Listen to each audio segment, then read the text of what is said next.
Sago palm या cycas palm या आम बोलचाल की भाषा में कंघी पाम के नाम से जाना जाने वाला ये खूबसूरत पाम कई लोगों का पसंदीदा प्लांट है। यदि आप उन लोगों में से हैं जिन्हें गार्डनिंग का शौक तो है, सुंदर गार्डन चाहते हैं, लेकिन रोज प्लांट की देखभाल के लिए टाइम नहीं निकाल सकते हैं, तो ये हार्डी प्लांट आप नर्सरी से ज़रूर ले आएं। नमस्कार दोस्तों, सोनियाज़ वाटिका में आप सभी का स्वागत है। आपसे एक यही रिक्वेस्ट है कि यदि आपको वीडियो पसंद आए, इन्फॉर्मेशन काम की लगे तो प्लीज़ इसे लाइक ज़रूर कर दिया करें, इससे मेरी मदद हो जाएगी। और साथ ही जिन लोगों ने अभी तक मेरा चैनल सब्सक्राइब नहीं किया है, प्लीज़ इसे सब्सक्राइब ज़रूर कर लें और अपने गार्डनर दोस्तों के साथ इसका लिंक शेयर भी कर दें।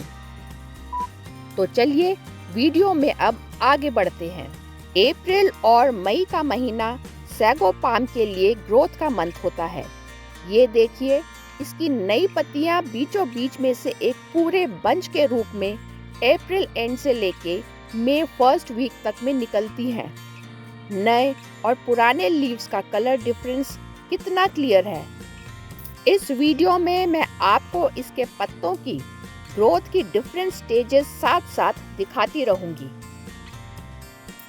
ये सैगो पाम ऐसा प्लांट है जिसे आप अपने बालकनी गार्डन या टेरेस गार्डन में कहीं भी रखें, ये अपनी अलग ही छटा बिखेरता है। आपके गार्डन की पर्सनैलिटी ही बदल देता है। चाहे आप इसे सेंटर पीस के रूप में रखें या फिर कॉर्नर में या फिर घर की एंट्रेंस पर, जैसा कि मैंने रखा है। तो दोस्तों, यदि आपके पास ये पाम है तो आज का वीडियो आप ही के लिए है, और यदि नहीं तो आज ही अपने घर के पास की नर्सरी से इसे ज़रूर ले आएं। ये थोड़ा सा एक्सपेंसिव प्लांट है, लेकिन जितना छोटा लेंगे उतना ही सस्ता मिल सकेगा। ये काफ़ी पुराना और मैच्योर पाम है और ये मुझे एक फ्रेंड ने गिफ्ट किया था, और इसी से मुझे कई सारे पप्स भी मिले हैं जिन्हें मैंने अलग करके अलग अलग गमलों में लगाया और अब ये अच्छी तरह से ग्रो कर रहे हैं। और ये है इसका प्रोपगेशन मेथड। आज मैं इन्हीं पप्स में से एक प्लांट की रीपॉटिंग करूंगी, जो कि अब अपने गमले के साइज से थोड़ा बड़ा हो चुका है और अब इसे थोड़े से बड़े गमले की ज़रूरत है। और आज की रीपॉटिंग के साथ साथ मैं शेयर करूंगी सारे केयर टिप्स जो इसके लिए ज़रूरी हैं। सबसे पहले हम बात करेंगे इसमें डलने वाले फर्टिलाइज़र के बारे में, जो मैंने अपने बड़े गमलों वाले पाम में डाले हैं। फर्टिलाइज़र की क्वांटिटी हमेशा गमले के हिसाब से रखें। इस फर्टिलाइज़र मिक्स के लिए सबसे पहले मैंने लिया है वर्मी कंपोस्ट, 4 मुट्ठी नीम खली पाउडर, 2 मुट्ठी बोन मील, 2 बड़े चम्मच पोटाश और 1 चम्मच DAP। इन सबको अच्छी तरह से मिक्स कर ले। आपका सैगो पाम हमेशा हेल्दी और हरा भरा रहेगा यदि इसे ये 3 मेन न्यूट्रिएंट्स मिल जाएं, जो है नाइट्रोजन, पोटेशियम और मैंगनीज। ये तीनों न्यूट्रिएंट्स इसे बैलेंस्ड और हेल्दी ग्रोथ देते हैं। नाइट्रोजन इसे मिलेगा वर्मी कंपोस्ट या गोबर की पुरानी सड़ी हुई खाद से, जो कि हम ऑलमोस्ट हर प्लांट में डालते हैं। पोटेशियम मिलेगा मिनट ऑफ पोटाश या फिर NPK 0050 से। हालांकि पोटेशियम मेनली फ्लावरिंग के लिए यूज होता है, लेकिन इस पाम को भी हेल्दी लीफ ग्रोथ और ब्राइट कलर्स के लिए पोटेशियम की ज़रूरत पड़ती है। साथ ही मैंगनीज भी इसकी पत्तियों में ब्राइट कलर और चमक लाता है। नाइट्रोजन और पोटेशियम के लिए तो आपको अलग से खाद मिल जाएगी, लेकिन मैंगनीज कहाँ से लाएं? मैंगनीज बहुत ही हल्की मात्रा में मिट्टी में ऑलरेडी मौजूद होता है। इसे एक्टिवेट करने के लिए आप इसमें हल्का सा चुटकी भर या आधा चम्मच से कम ह्यूमिक एसिड पाउडर डाल सकते हैं। या तो इसे पानी में घोलकर डालें या फिर गमले की ऊपरी सतह पर हल्का सा छिड़क कर ऊपर से वाटरिंग कर दें। और दूसरा तरीका है थ्रू सीवीड फर्टिलाइजर।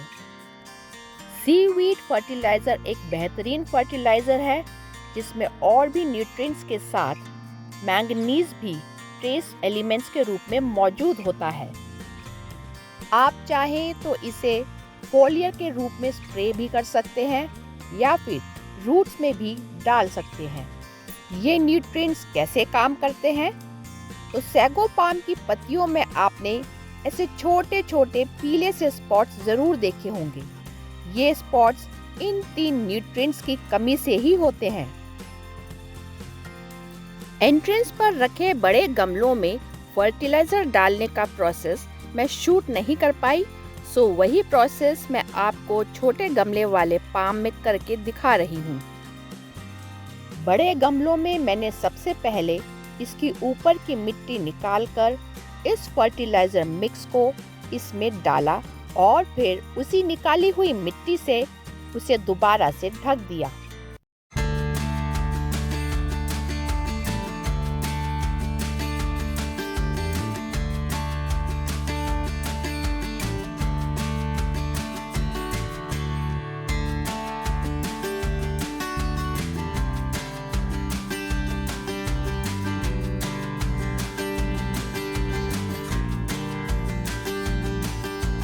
ये फर्टिलाइजर आप साल में 2 बार डालें तो काफी है।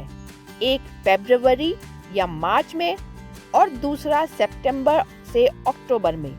इसके अलावा हर 3 महीने में आधा चम्मच एप्सम सॉल्ट आप अपने गमले में डालते रहें।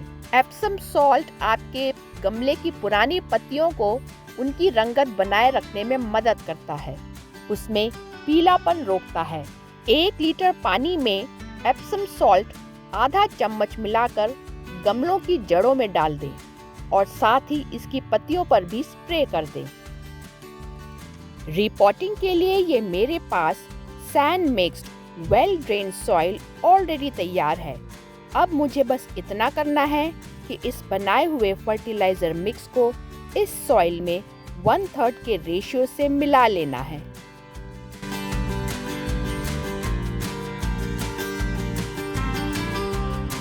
ये रहा मेरा प्लांट जिसके साइज के हिसाब से ही मैंने गमला लिया है, जिसमें ढेर सारे छेद हैं। इसमें एक लेवल तक छोटे पत्थर डाल दें ताकि इसके छेद कवर हो जाए। अब इसमें पॉटिंग मिक्स डाल दें।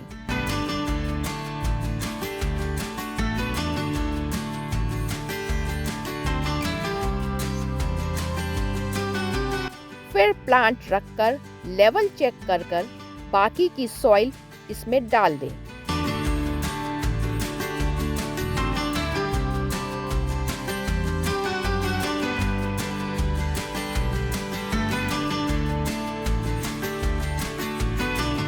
और अंत में अच्छी तरह से वाटरिंग कर दें। वाटरिंग का जहाँ तक सवाल है, इसमें रोज वाटरिंग की जरूरत नहीं पड़ती।